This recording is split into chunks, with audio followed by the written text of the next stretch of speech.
Teman-teman, mari kita untuk sementara waktu fokus kepada materi yang akan saya paparkan dan tentunya ini merupakan topik ketiga, topik terakhir yang akan saya sampaikan dan hari ini juga saya akan berpamitan karena besok sudah tidak dengan saya, juga Ibu Neneng. Nanti setelah jam Isoma pamit karena beliau ini kok pramuka Warda.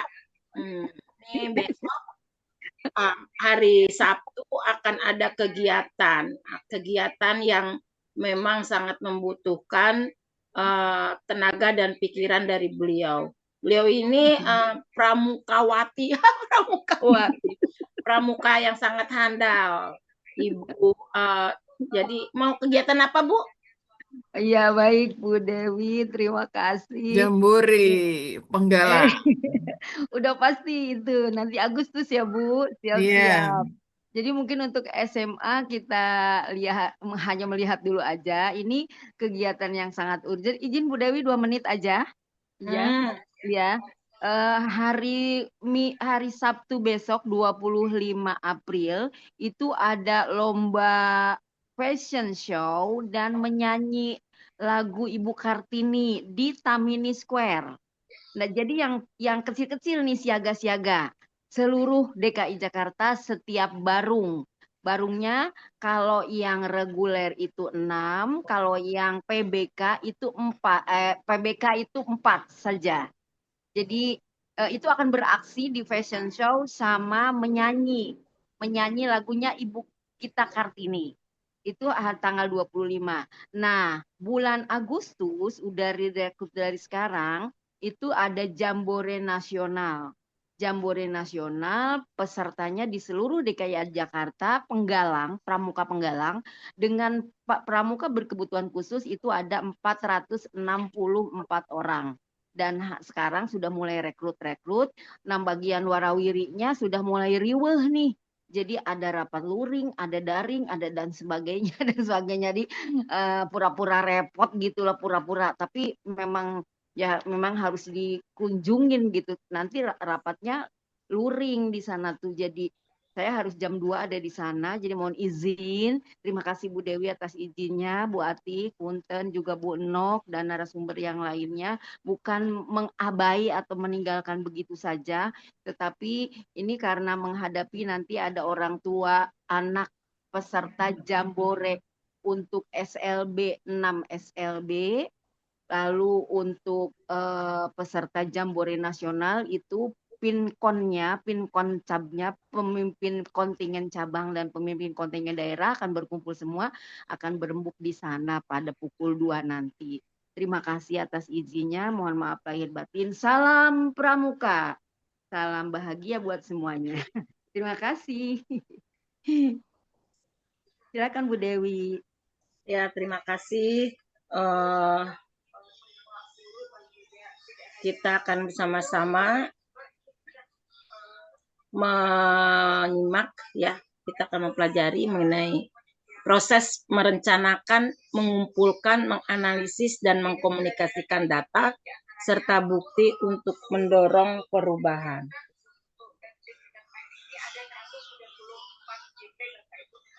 Yang pertama, apa sih tujuannya?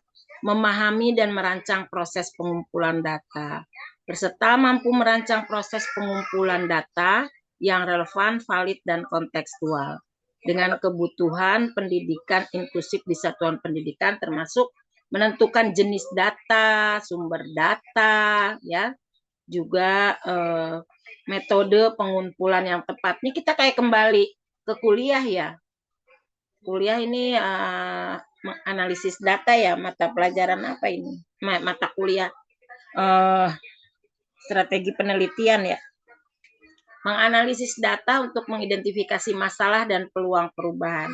Jadi setelah mengolah, menganalisis data, yang bukti yang diperoleh, nah teman-teman harus mampu nih dengan peluang dalam apa, dengan kesenjangannya itu dan hambatannya, apa peluangnya dalam implementasi pendidikan inklusif. Jadi jangan karena ada hambatan kita tidak memiliki peluang untuk mengimplementasikannya.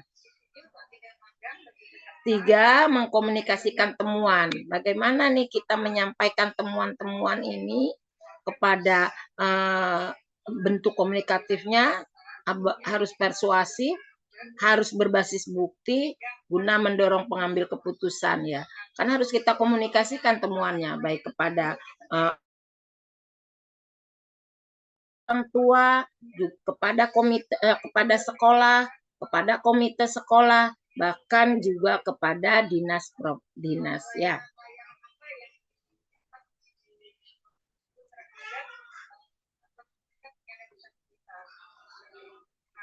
Nah, teman-teman, apa sih konsep utama dari materi kita itu yang tadi? Data dan bukti adalah fondasi pengambil keputusan dan putusan pendidikan inklusif. Bahwa segala sesuatu yang akan kita lakukan, yang kita rencanakan harus berbasis data dan bukti. Berulang kali saya katakan bahwa jangan sekali-kali menyampaikan sebuah pernyataan tanpa data dan bukti yang akurat. Nah, proses dari pengambilan data ini atau implementasinya harus bersifat bersiklus berkelanjutan, bukan sekali selesai saja. Jadi ketika kita mengambil data, kemampuan anak, hambatan anak, dan lain sebagainya, atau strategi yang kita gunakan apa, pendekatannya apa, maka itu tidak hanya data itu tidak sudah membeku itu saja, tapi harus ada siklus ya dengan evaluasi, refleksi, akhirnya tindak lanjut, dan apa yang harus saya lakukan dengan data tersebut. Lalu diimplementasikannya berdasarkan hipotesis hasilnya. Nah, dari situ teman-teman akan membuat siklus berikutnya. Kalau teman-teman pernah melakukan penelitian tindakan kelas, seperti ini ya. Jadi dengan data, lalu implementasikan, lakukan, setelah lakukan evaluasi, apa refleksinya, lalu bagaimana tindak lanjutnya. Untuk apa? Untuk mendorong perubahan praktek pembelajaran yang lebih baik. Jadi yaitu jangan cuma sekedar mendapatkan data tapi tidak ada tindak lanjutnya untuk perbaikan, untuk meningkatkan. Nah, gitu. Jadi perlu bahwa data harus kita jadikan sebuah alat untuk memperbaiki kinerja kita. Sebentar, sepertinya suaranya saya backsound-nya ada suara ya. Ada terdengar suara lain selain suara saya? Tidak, Ibu, aman. Ada sedikit aja, kalau saya terdengarnya sedikit, Bu. Ada itu kali ya, bocor sedikit ya. Bentar, saya tutup dulu pintu. Jujur nih, saya 2 device karena saya harus menghadiri sebuah kegiatan, tapi saya menyimak aja. Tapi saya fokusnya di sini.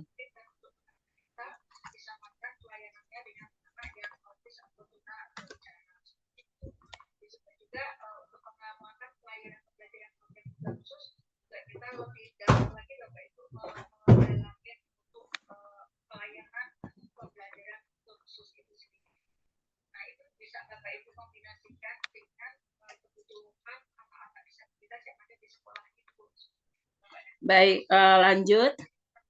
Jadi ya, bahwa data-data itu kita gunakan seluruhnya, apapun bentuk data itu tujuannya untuk memperbaiki kinerja atau ada perubahan praktik pembelajaran yang lebih inklusif. Kalau awalnya misalnya belajar hanya menggunakan metode A, tetapi dengan data-data yang kita miliki berbasis data, maka kita bisa membuat satu kesimpulan bahwa oh ini harus ada perbaikan. Dengan metode ini kayak tidak kurang tepat ya. Kenapa kurang tepat? Ya harus ada alasan-alasannya, ada bukti-buktinya, ada data baik data lokal maupun data ilmiah. Lanjut.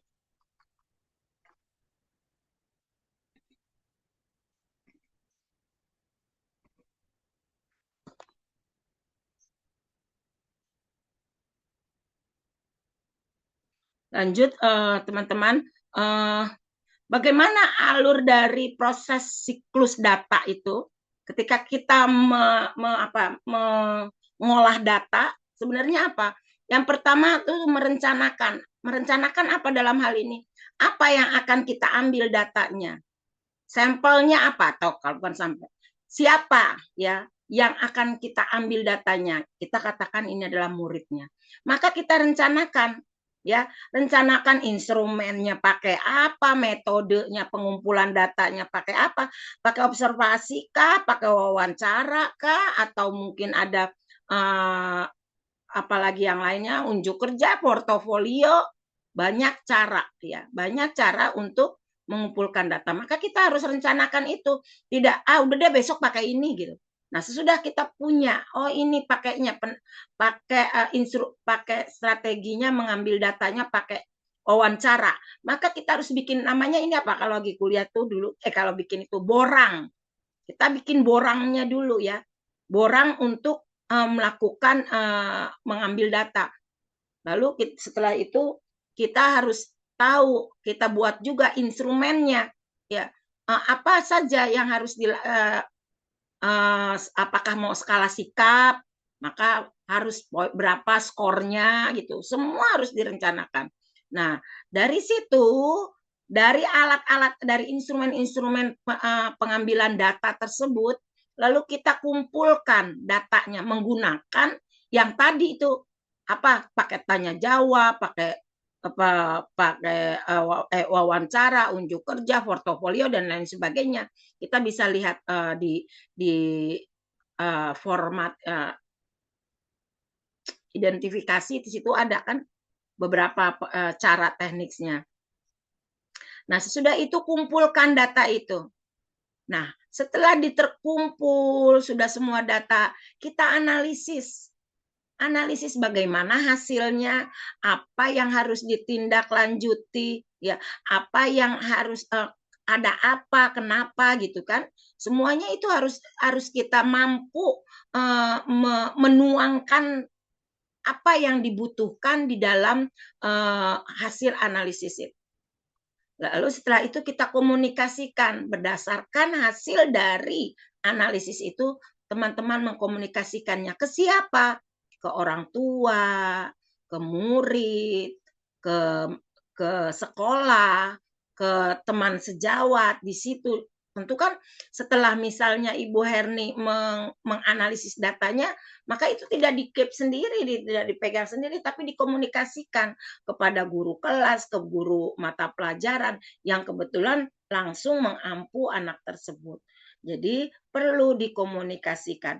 Bolehkah dikomunikasikan ke pihak luar? Boleh, ketika misalnya seseorang atau anak, katakanlah Raka yang tadi melakukan pemeriksaan atau tes IQ atau untuk penelusuran bakat minatnya, tes bakat minat atau lain sebagainya ya.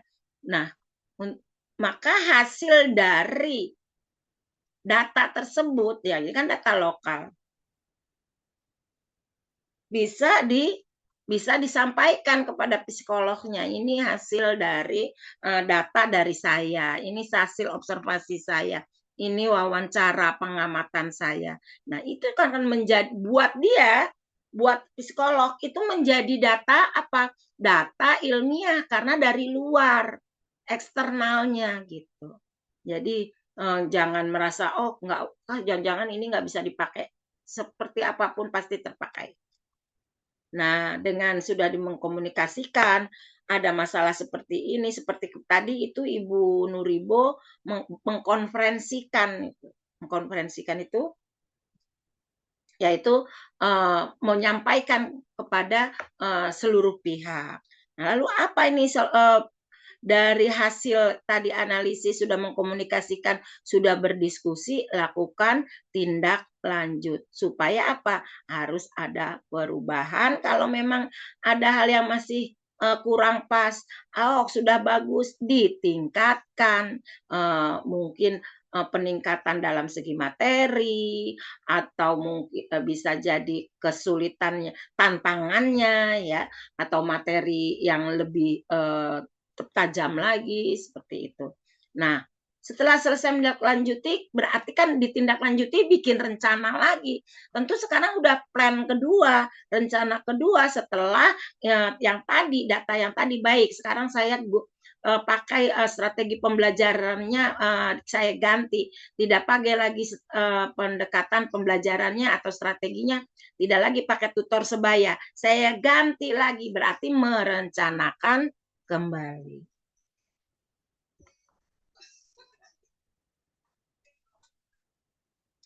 Baik, lanjut.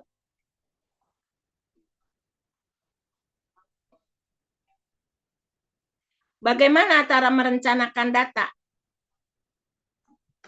Menentukan tujuan, apa yang ingin diketahui. Ya, apa sih yang ingin diketahui? Kemampuan anak dalam membaca. Ya, gitu. Ternyata Raka tidak bisa membacanya belum sesuai dengan usia sekolahnya. Dia ada di usia kelas 4. Nah, maka saya ingin mengetahui itu. Kenapa anak tersebut? Nah, menentukan tujuannya agar anak tersebut kita mampu mengetahui masalahnya. Terus menyusun pertanyaan kuncinya ya. Apakah semua murid terlayani? Siapa yang belum berkembang? Kalau ini datanya data untuk semua siswa ya. Jadi ketahuan nih siapa yang belum terlayani, siapa yang belum berkembang. Nah, tentukan jenis datanya. Apakah data akademik? Berarti kan mengenai mata pelajarannya, kemampuannya, masalahnya, potensinya. Terus perilakunya. Kenapa, ada masalah apa, bagaimana perilaku yang tampak, behaviornya bagaimana gitu kan. Tentu selalu harus ada kekuatan dan jangan hanya masalah hambatannya saja. Sosial emosinya. Jangan sampai kita hanya berfokus pada akademik, tapi sosial emosionalnya juga. Mengapa tidak pernah mau bergaul, menyendiri, dan lain sebagainya. Kembali lagi tuh tadi bahwa segala perilaku seorang anak itu adalah mengkomunikasikan sebagai alat komunikasi dirinya. Kayak tadi kasus Ibu Nuribo, ketika dia memukul, melawan yang ADHD, sedang mengkomunikasikan perasaannya dia yang merasa terganggu, merasa tidak nyaman, merasa tidak aman gitu. Maka dia komunikasikan itu dalam bentuk apa? Melawan gitu ya. Lalu yang tidak kalah pentingnya menentukan metode atau instrumen ya. Tadi sudah saya sampaikan metodenya pakai metode apa, instrumennya apa. Lalu kunci dari semua ini adalah data itu harus relevan dan dengan kebutuhan murid. Jangan kita mencari data seorang anak yang memang dia tidak butuh itu. Apa misalnya kita mencari data bagaimana sesuatu yang tidak dijadikan kebutuhan untuk seorang murid ya, seorang anak, khususnya anak SMA, nggak usah. Tapi tentang apa? Tentang akademiknya, kebutuhannya apa, lalu sosial emosionalnya, kebutuhnya dia tentang apa, lalu mengenai perilakunya, butuhnya apa, apakah dia butuh perbaikan sikapnya terhadap teman sebaya, apakah kebutuhannya perilaku terhadap temannya dengan gurunya, semua itu harus sesuai kebutuhan murid.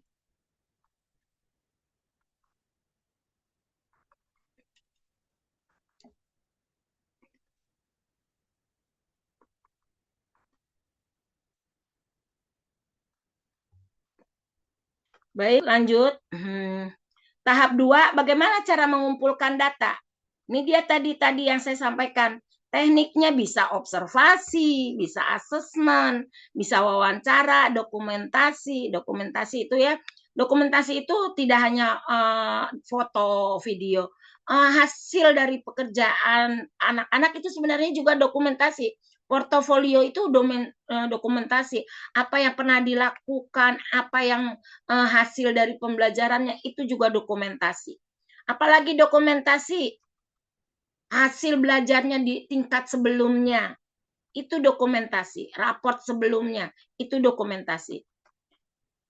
Siapa saja yang melakukan, yang melibatkan siapa saja? Guru, orang tua, dan tim pendukung. Siapa saja tim pendukung? Kalau di sekolah ada guru pembimbing khusus, kalau ada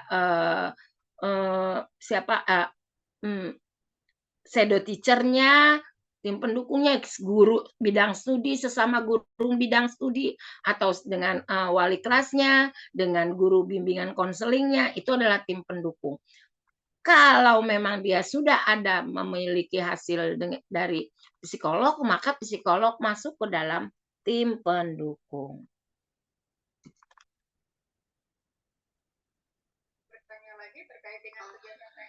Prinsipnya harus objektif, sistematis, berkelanjutan. Ya, objektif, tidak bias.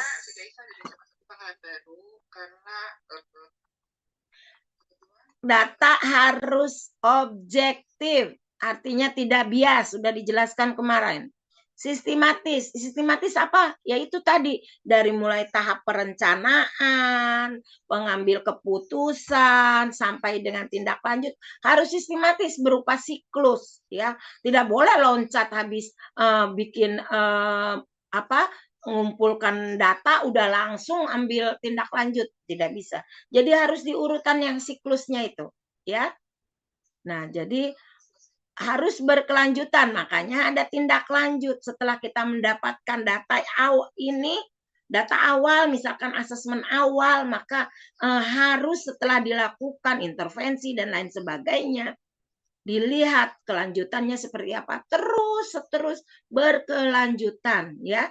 Kalau kalau anak itu sudah terkoreksi, sudah baik, nah kalau sudah baik bagaimana meningkatkannya? Jadi tetap berkelanjutan.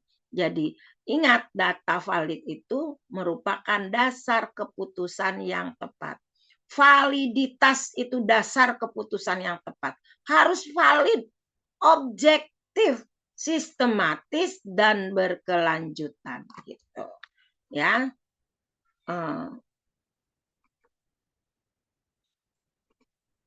Lanjut, bagaimana tahap menganalisis data? Nah, ini tahap di mana teman-teman bekerja sama. Mengolah data menjadi informasi bermakna. Dan sama seperti RPP. RPP yang baik adalah RPP yang bisa dibaca dan bisa dipahami, bisa dicitrakan, bisa orang paham dengan strukturnya, dengan prosesnya, dengan alur kegiatannya, harus paham. Juga mengolah data itu menjadi informasi bermakna. Tujuannya untuk apa, caranya bagaimana, dan juga harus tahu akhirnya mau kemana. Itu namanya bermakna. Untuk ada maknanya, bukan hanya sekedar mengumpulkan data. Tetapi tidak ada maknanya, untuk apa sih ini ngumpulin data ini? Apa tujuannya? Apa hasil akhirnya? Itu namanya tidak bermakna. Lalu mencari pola. Ya, maksudnya begini. Harus terlihat polanya. Bagaimana? Apa itu kemajuannya, ya? Jadi polanya dari data awal harus kelihatan kemajuannya. Tetapi untuk di kemajuan ini ternyata ada hambatan. Dilihat apa sih hambatannya? Kenapa? Nah, itu pola. Lalu ada kesenjangan. Aslinya mengapa gapnya terlalu yang ingin dicapai dengan keadaan sekarang itu, kenapa ini terlalu jauh kesenjangannya? Itu polanya. Sehingga dengan itu kita bisa mereduksi atau kita bisa melakukan intervensi agar tidak ada kesenjangan antara harapan atau capaian yang ingin dicapai dengan kemampuan anak sekarang. Ingat itu ya. Harus. Nah, hambatan itu apa? Kita tahu kenapa anak ini tidak bisa baca. Apa hambatannya? Nah, dari data itu kita harus tahu kemajuannya. Oh, setelah melakukan itu ternyata dari before, after-nya harus terlihat. Membandingkan target versus capaian. Ya. Targetnya apa? Targetnya bisa membaca dengan benar, nyaring, membaca dengan benar ya, suku kata atau membaca satu kalimat lah, satu kalimat saja, bisa satu paragraf. Targetnya itu, terus capaiannya apa? Itu harus dibandingkan apa capaiannya. Targetnya anak harus bisa membaca satu kalimat utuh, tapi capaiannya dia masih ada ketertinggalan di akhir kata. Misalnya, hari ini saya harus belajar membaca nyaring. Jika dia hanya hari ini saya harus belajar membaca, berarti itu capaiannya sampai itu belum target, belum terpenuhi. Dibandingkan, gunanya untuk apa? Untuk kita nanti saat melakukan tindak lanjut, bagaimana nih caranya?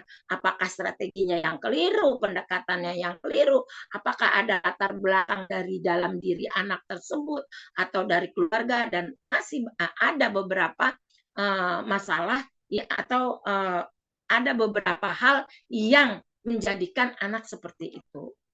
Menggunakan pendekatan, ada deskriptif, apa yang terjadi. Kalau diagnosis, mengapa terjadi. Deskriptif, apa yang terjadi, yaitu Raka usia kelas 10, tetapi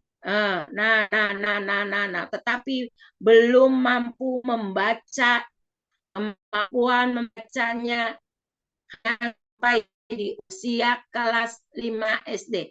Itu apa yang terjadi. Kalau diagnostik berarti sudah mengambil satu keputusan. Mengapa terjadi? Karena misal, karena Raka, diawali gitu. Kalau diagnostik harus ada diawali penyebabnya. Sementara kalau yang deskriptif, keadaannya. Kalau diagnostik, penyebabnya. Kan mendiagnosis. Paham kan kata mendiagnosis? Dokter, diagnosis saya apa ya? Oh, ibu itu sakit liver. Karena sakit liver, itu diagnostik. Jadi, karena Ibu Dewi punya penyakit, ada masalah dengan jantung dan hipertensi, maka Ibu Dewi hanya dibatasi minum air putih. Minumnya satu hari hanya 1,5 liter. Nah, itu udah diagnostik. Ketika seorang anak Raka tidak mampu bersosialisasi karena ia katakanlah ia sudah dapat dari psikolog, karena ada hambatan dari perilaku sosialnya, yaitu ADHD. Jadi apa yang terjadi, mengapa terjadi seperti itu berbeda. Kalau mengapa yang terjadi itu diagnostik. Mengapa dia melakukan itu? Mengapa kamu makan? Ya karena lapar. Apa yang terjadi? Si Dewi lagi makan karena dia lapar. Gitu. Ya. Jadi harus bedakan ya, deskriptif dan diagnostik. Kuncinya data harus dibaca, bukan untuk dikumpulkan. Maksudnya gini, yang cuma dikumpulin di laptop, dikumpulin, tapi tidak dibaca, tidak dipelajari, tidak dianalisis, dan lain sebagainya, sampai kita menemukan akar masalahnya dan bagaimana bentuk tindak lanjutnya.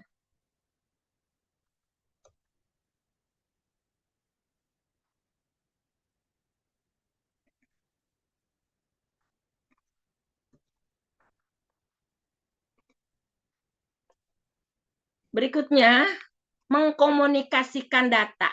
Menyajikan data dalam bentuk satu narasi. Jadi kalau narasi apa tuh? Narasi dengan kalimat-kalimat.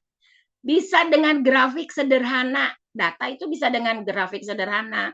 Kemampuannya kelas, misalnya rata-rata kelas. Laporan perkembangan yaitu dengan rapot. Kemarin saya katakan bagaimana kalau kita menyampaikan kalau rapot itu untuk siapa? Untuk orang tua. Jadi jangan di narasinya mengatakan rajin-rajin belajar. Jangan banyak bolos ya. Itu namanya tidak tepat narasinya. Tapi kepada siapa ditujukan itu narasinya harus tepat.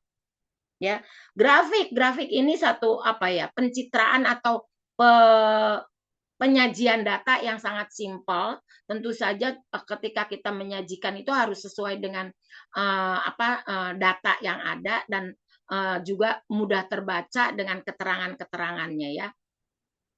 Laporan perkembangan ya, itu laporan perkembangan nanti setelah ini saya akan sedikit share, tapi ini mudah-mudahan belum kehapus ya. Bagaimana saya membuat laporan perkembangan hanya dalam bentuk tabel. Prinsip komunikasi harus jelas, ringkas, berbasis bukti. Namanya data harus ada bukti otentik. Berdasarkan apa? Tadi tuh, berdasarkan yang tadi teman-teman. Mana tadi? Yang sebelumnya. Bahwa dari wawancara, dari portofolio, dari observasi gitu. Disampaikan kepada nih ya. Jadi data harus dipahami oleh semua pihak.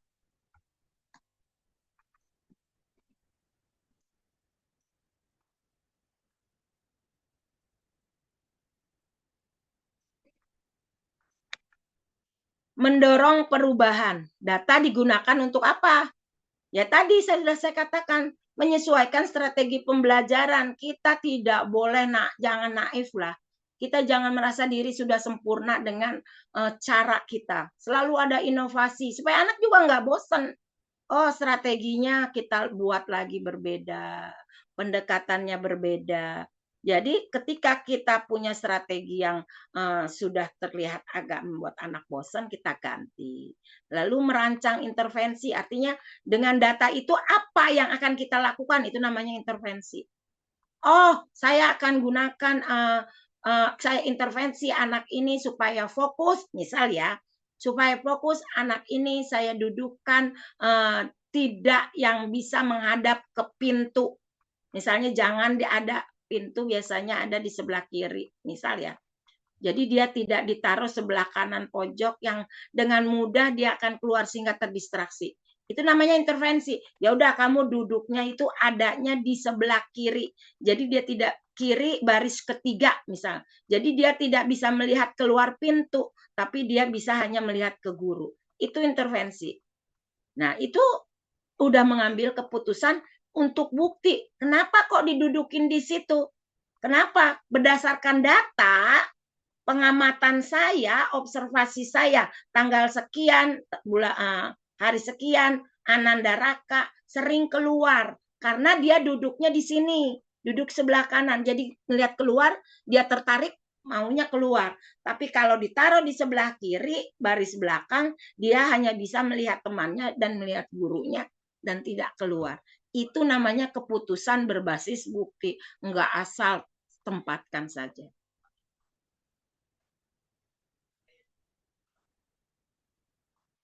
Menyesuaikan strategi pembelajaran. Misalnya nih, untuk strategi pembelajarannya penempatan kelas ya, namanya kelas inklusif, penempatan kelas termasuk kan kemarin pengaturan fisik ya kita belajar pengaturan situasi ya, lingkungan ya. Jadi ya anak yang nggak pernah bersuara.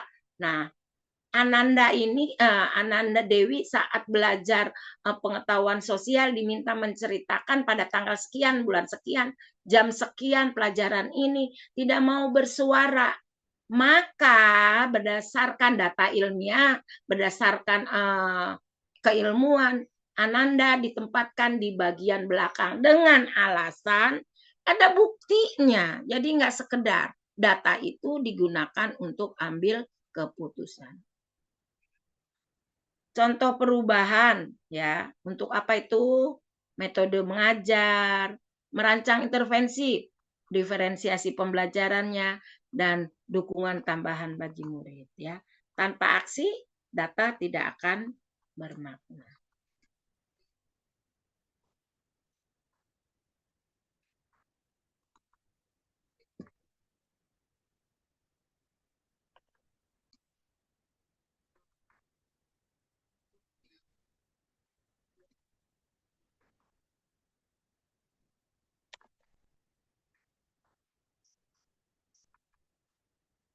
Nah, berikutnya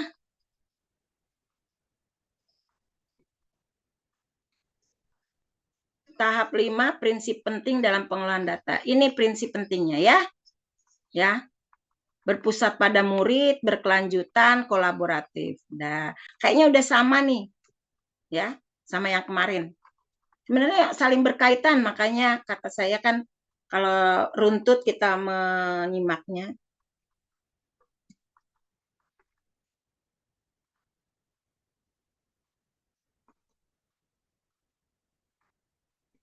Ini kesimpulan dan kata kunci udah sampai sini karena kita akan buat data. Data atau cerita perkembangan. Bukti itu dasar profesionalisme guru. Analisis adalah jembatan menuju perubahan. Aksi adalah tujuan utama dari data. Jadi ini nyawanya data itu. Data bukan sekedar angka, tapi suara murid yang harus kita dengarkan untuk menghadirkan pembelajaran yang benar-benar inklusif. Baik. Kita sudah selesai. Oi, oi. Apa, Neng? Ibu punten, itu tadi baru tahap 5, ini 10. Maksudnya memang lanjutannya tahap 5. Enggak, ini salah redaksional. Salah redaksi. Ini saya padatkan. Ini saya padatkan. Oke. Terima kasih, sungguh luar biasa, benar-benar menyimak berarti. Ya, bagaimana teman-teman? Ada yang mau ditanyakan?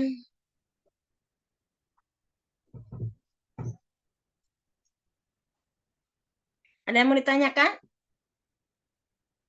Kalau tidak ada, saya mau siapa yang videonya sudah dibuat, silahkan. Kemarin kata bilang, saya sudah. Ayo. Siapa? Ini waktunya untuk menayangkan video.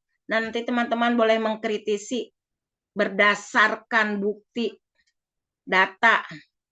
Silakan, siapa kemarin bilang, saya sudah Bu, gitu.